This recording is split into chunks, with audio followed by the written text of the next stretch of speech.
Estuvimos viendo recientemente positividad y negatividad. Lo que vamos a ver ahora es algunos ejemplos. Determinar los ceros, positividad y negatividad de las siguientes funciones. Arrancamos con un caso lineal, la función 3x menos 9. Lo que vamos a hacer es plantearnos la siguiente desigualdad que equivale a buscar la región de positividad. Fíjense que esto es una inecuación lineal. Terminamos despejando que la x sea mayor que 3.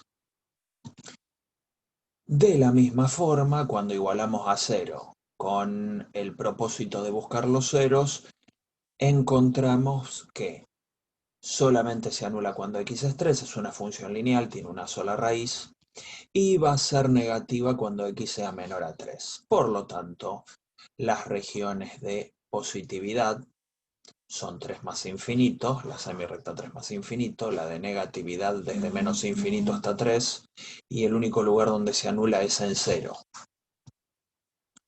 Vamos a ver ahora un caso cuadrático. En el caso cuadrático aplicamos la fórmula de la resolvente.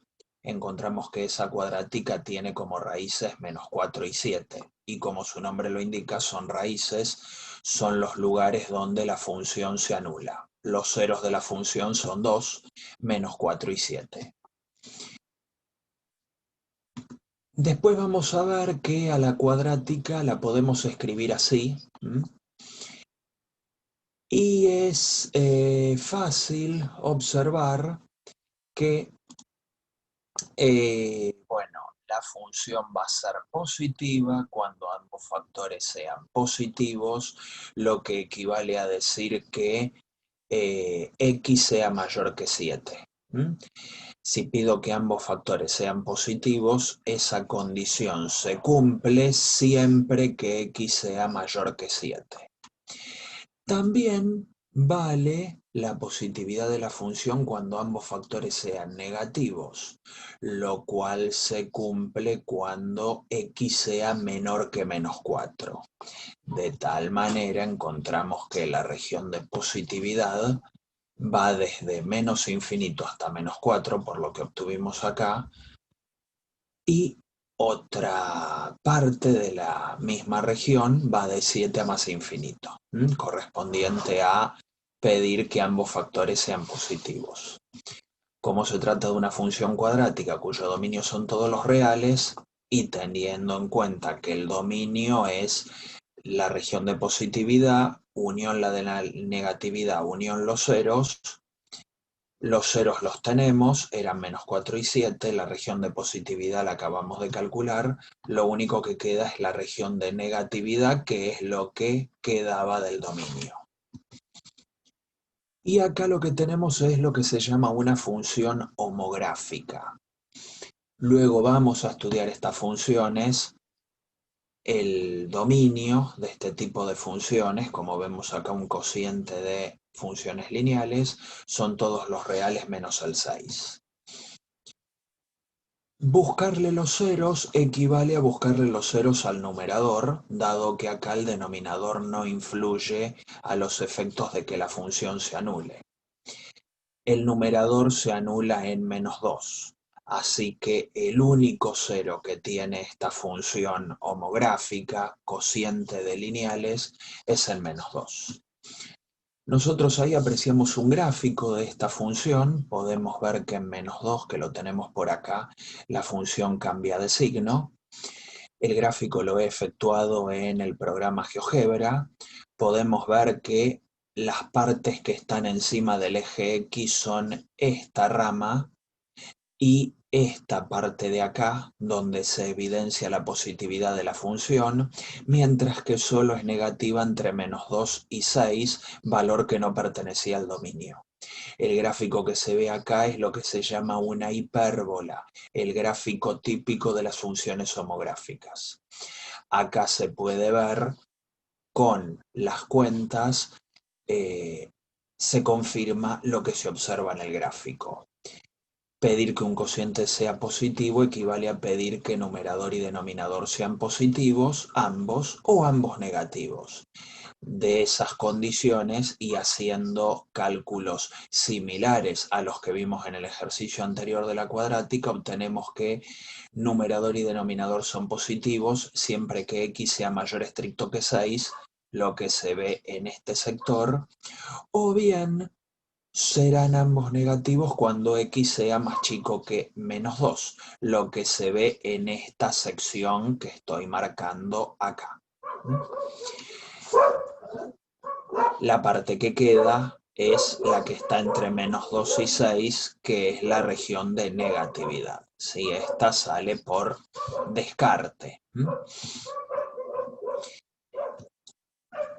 Vamos a ver ahora algo de paridad. Diremos que una función es par cuando no le importa el signo. F de menos x es igual a f de x para cualquier x en su dominio. Las funciones pares tienen un gráfico simétrico con respecto al eje y.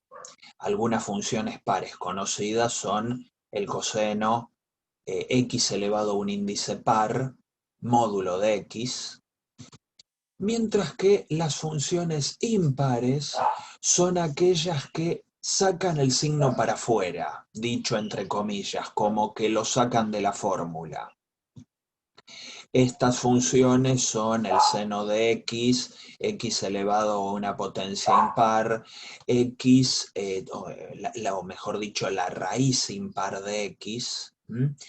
El gráfico de estas funciones es simétrico con respecto a la recta identidad, la recta conformada por aquellos puntos en el plano donde ambas coordenadas son iguales, donde y es igual a x. Pero bueno, hay muchas funciones que no son pares ni impares. La paridad se estropea muy fácilmente ante ligeras alteraciones en la fórmula. Vamos a ver cómo determinamos si una función es par o impar. Vamos a probar en el caso de x cuadrado más 1, que es una función par. Lo que yo hago es evaluar esa función en menos x y utilizar propiedades aritméticas. F de menos x es menos x al cuadrado más 1. Distribuyo el cuadrado en el producto. Observamos que menos 1 al cuadrado da 1. 1 por x cuadrado, obtenemos que f de menos x es igual a f de x, lo que prueba que la función es par. En este caso, tenemos otra función que es suma de polinomio y trigonométrica. Tenemos los primeros dos términos polinómicos y una segunda parte trigonométrica. Lo que vamos a hacer acá es exactamente lo mismo que hicimos en el ejercicio anterior. Evalúo la función en menos x. Recuerdo que hay ciertas funciones, y en este caso me estoy refiriendo al seno, que verifican ciertas características de paridad para poder analizar correctamente el seno de menos x.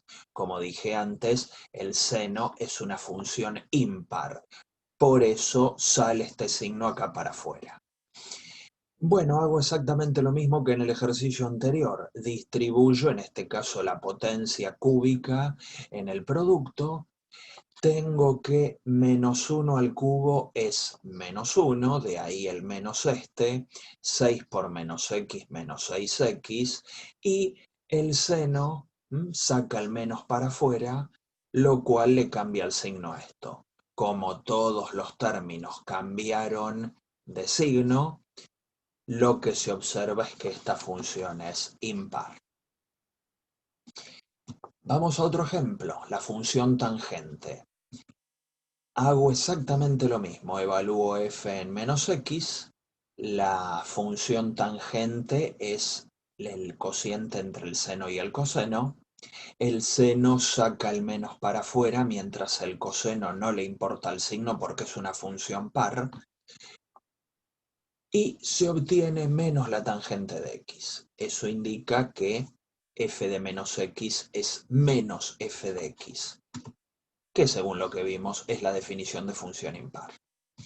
Y por último, vamos a ver el caso de esta función, que es una exponencial más una función lineal. Siempre viene bien analizar qué tipo de función estoy observando en el ejercicio que me toca analizar.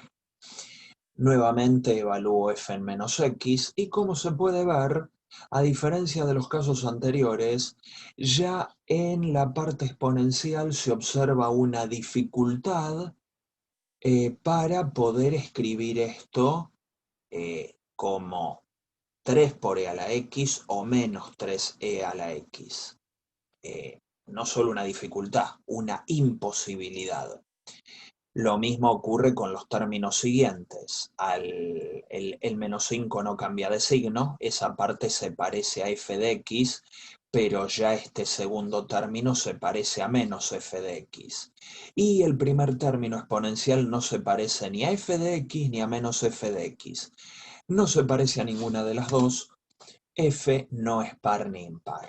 Ahí tenemos un caso donde la función no tiene paridad alguna. Luego vamos a ver los conceptos de crecimiento. Vamos a decir que, bueno, tenemos un intervalo AB dentro del dominio de la función, un intervalo abierto sin los extremos.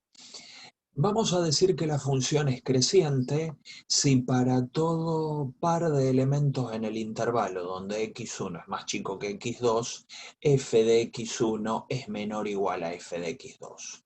Cuando esta desigualdad es estricta, es decir, no valen las igualdades, diremos que f es estrictamente creciente en y.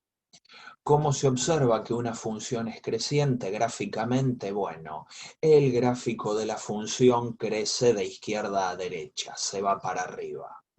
A valores más altos de x, sus imágenes son cada vez más grandes. Vamos a decir, por el contrario, que f es decreciente en un intervalo y si para cualquier par de elementos en y donde x1 sea menor que x2, se verifica que f en el más chico es mayor o igual a f en el más grande. Como en el caso anterior, existe la función estrictamente decreciente cuando no hay posibilidades de igualdad entre ningún par de elementos distintos del intervalo. Y en este caso, el gráfico de la función baja a medida que nos corremos a valores cada vez más grandes dentro del intervalo y. Cuando x toma valores cada vez más grandes dentro de un intervalo de decrecimiento, las imágenes toman valores cada vez más chicos. Y el caso que queda, el caso constante, la función va a ser constante en todo el intervalo cuando no cambie su valor, valga exactamente lo mismo. Gráficamente, la función toma un comportamiento constante dentro de un intervalo cuando se observa que el gráfico para los elementos de ese intervalo es paralelo al eje X. De la misma forma que definimos positividad y negatividad, podemos definir los conjuntos de crecimiento y de decrecimiento. El conjunto de decrecimiento son las uniones de intervalos o semirrectas en el dominio donde f es creciente. Eso quiere decir que para cualquier par de elementos dentro del mismo intervalo, dentro de cada una de estas unidades de crecimiento, la función verifica esto. De la misma manera se define la región o conjunto de decrecimiento donde tenemos uniones de intervalos o semirrectas, todos en el dominio donde f es decreciente. Para cualquier par de elementos en el mismo intervalo de la unión, tenemos la condición de decrecimiento que tenemos acá. Hay varias observaciones. Para chequear que una función es decreciente en una determinada región, debo tomar elementos x1 y x2 en lo posible dentro del mismo intervalo o semirrecta que compone la unión. No puede ocurrir que yo tome un x1 en un intervalo y x2 en otro intervalo para ver si verifica eso, porque allí estaría chequeando mal la condición de crecimiento que podría no cumplirse. Así que cuando yo quiero verificar, comparar las imágenes para testear si una función es decreciente en un determinado conjunto, bueno, hacerlo en cada uno de los intervalos con dos elementos de cada intervalo y no con elementos de intervalos diferentes. Por otro lado, el dominio se puede descomponer en la parte del dominio donde la función crece y la parte del dominio donde la función decrece. Y se supone que estos conjuntos no comparten elementos o no se asolapan. Aunque bueno, eventualmente puede ocurrir que los máximos y mínimos, que suelen ser las fronteras entre la región de crecimiento y de decrecimiento, pueden estar en el borde, al estar en el borde de estas regiones, pueden ser considerados como elementos de una región u otra y hasta incluso de ambas, considerando que puede haber algo en la intersección entre la región C y la región D, que serían los extremos, aquellos lugares donde la función alcanza máximo o mínimo.